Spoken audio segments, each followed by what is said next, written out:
Hey guys, and welcome back to my channel. We're passionate about helping people with business and accounting. In today's video, we are going to go over the new PPP EZ application. So if you're interested, keep on watching.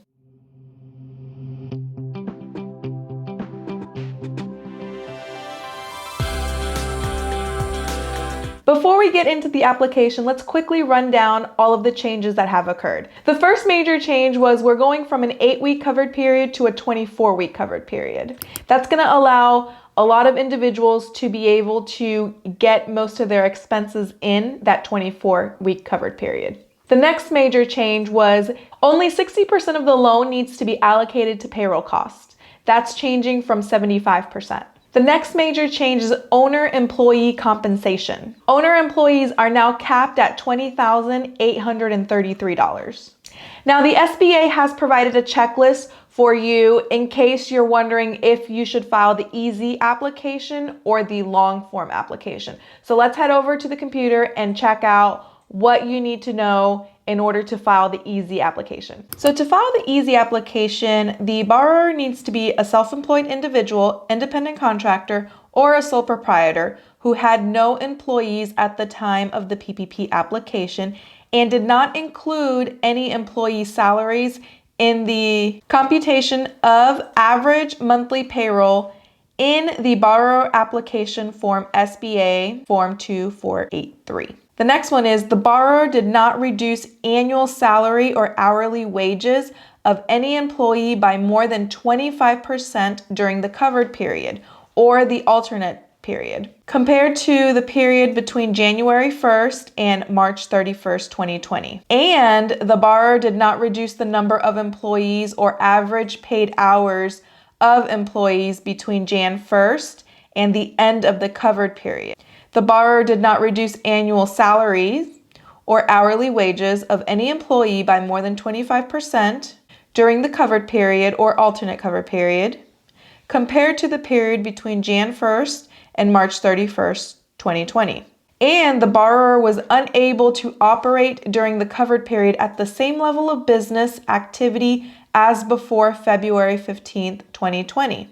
So if you can check mark at least one of those three boxes, then you can apply for forgiveness using the EZ application. All right, so now let's pull up this application and compare it to our spreadsheet that we created in the first video that I did. I have made a few adjustments to this spreadsheet to account for some of the changes that took place since the original application. So I kept our loan period the same, 5/1. Our covered period has changed dramatically. So now our covered period is 168 days. The PPP loan amount stayed the same, $2,500, and the advance is $1,000. So for this individual who used their Schedule C, line 31, they made $12,000. So I have a little comment here on the spreadsheet. If you made more than $100,000, the max you can add to line 1 is $20,833. So owner-employee compensation is capped at $20,833, or you take what you made in 2019, divide it by 12, and multiply it by 2.5. So as long as that number does not exceed $20,833, then you're fine. So I didn't have a lot of time to create a fancy formula on my spreadsheet. So what I've done is if this number is more than the cap amount, it's going to turn red. So if I type in 145,000 in here, you can see that my spreadsheet turned red. And so that's to alert you to update this number because it exceeds the max that you're able to put on the application. So I'm just going to undo that. So now this person had $1,000 in rent payments during the covered period, $200 of utilities. So that's going to give us a total from line 1 to line 4 of $3,700. Now this person's PPP loan was $2,500. The 60% requirement is taking the payroll cost divided by 0.6. So line 8 is going to take the smallest amount of line 5, 6, and 7, which happens to be our PPP loan amount. So now if we take the forgiveness amount and we subtract out the idle advance, then that is going to leave us with a $1,000 PPP loan. So now let's come over to our application and put some of these numbers in. So in this SBA PPP loan number, you want to put in your loan number, your lender number, the PPP loan amount, the disbursement date, so that's the date you received the funds. So employees at the time of the loan is going to be 0. Employees at the time of forgiveness is going to be 0. The idle advance amount is going to be 1,000. And then your idle application number, you'll need to put that there. Under the payroll schedule, that's going to be none. So you want to put in Schedule C or self-employed. Your covered period will be 5/1/20 to 10/16/20.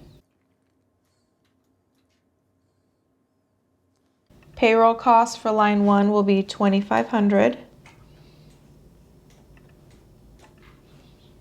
0 for mortgage interest payments, 1,000 for rent, 200 for utilities. So line 5 is going to be $3,700. Our PPP loan amount was $2,500. Our payroll requirement was 416667. And then our line 8 forgiveness amount will be $2,500. So the next page is certifications. You have to certify that all of the information that you are providing is correct. And so I'm not going to go through this. It's a really long document. Please read it and initial. Don't forget to sign and date. And that's it, guys. This application was really easy to complete. Make sure you're keeping your Schedule C because that's going to be the supporting documentation for this EZ application.